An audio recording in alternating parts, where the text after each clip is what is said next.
Hi, my name is Trisha Bush, and my project is on child abuse and reporting methods by hospitals.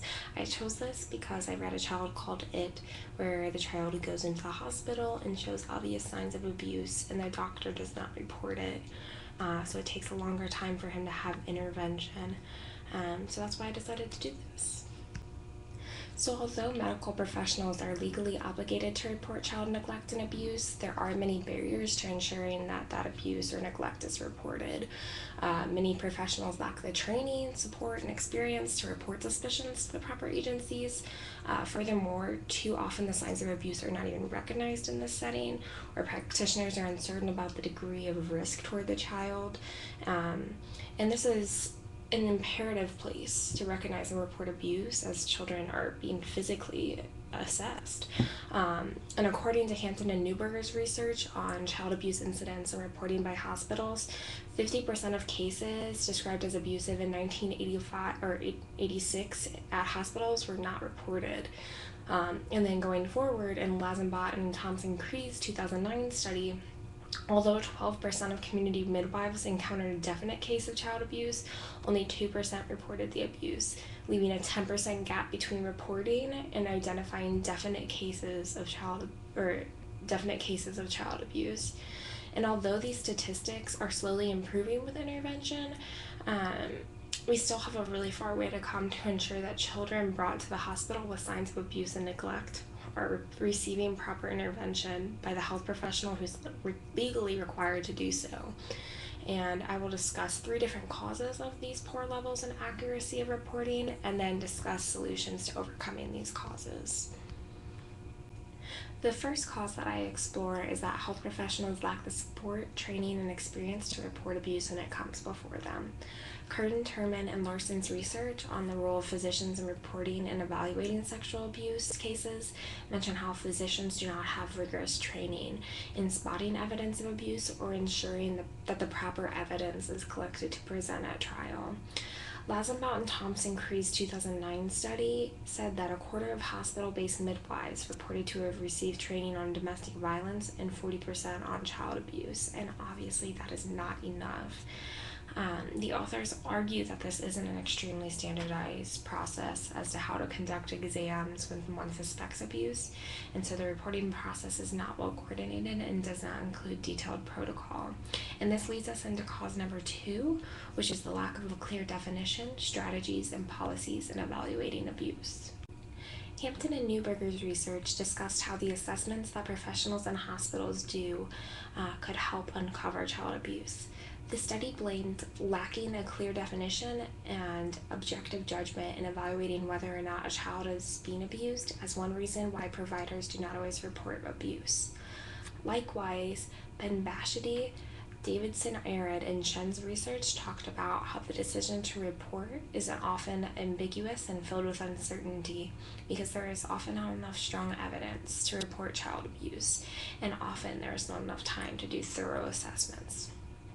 Likewise, Curran, Turman, and Larson's research mentions that there is not a detailed protocol for documentation and reporting to the right agencies. Holtz and Waschel also found that documentation was failing in hospitals by either being very limited because it was not clear whether that it was the role of the doctors or of the nurses to do so.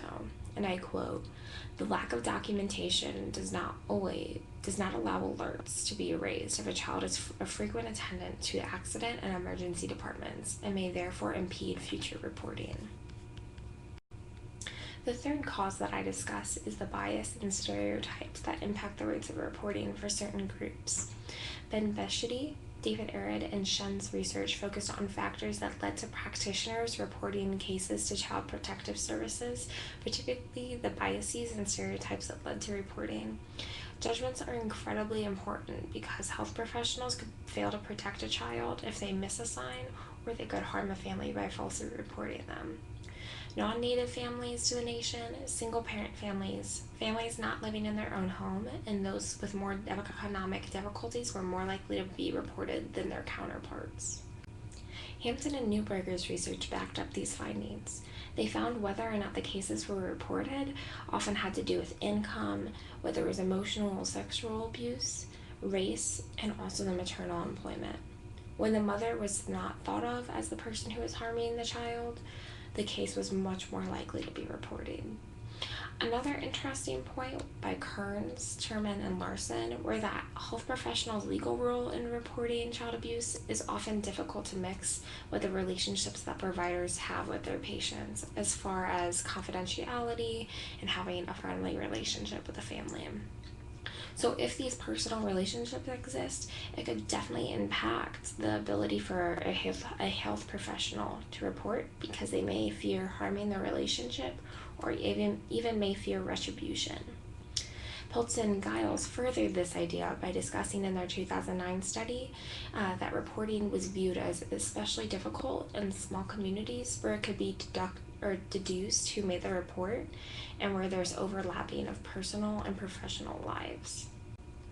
All of the research that I did discussed needing better training methods and procedures to foster greater standardization of the reporting process. For example, Piltz and Giles discussed compulsory education on mandated reporting for all health professionals. In their research, they found that nurses reported difficulties in recognizing and reporting child abuse and neglect, and they cited limited contact with abused children as a factor in this.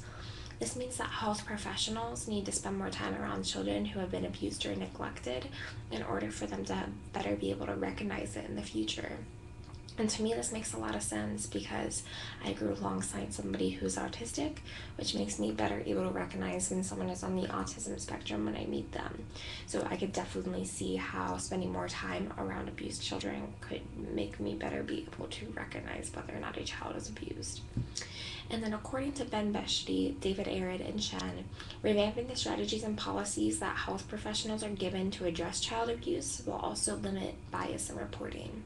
They also suggest more vigorous physicals to base the reports on more physical findings, which will help rule out the ambiguity.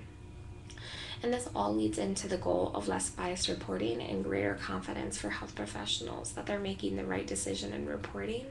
And this will improve the rates of reporting child abuse and neglect incidents.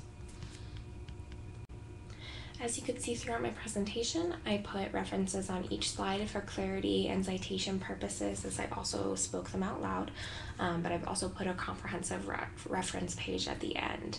I hope you enjoyed my presentation.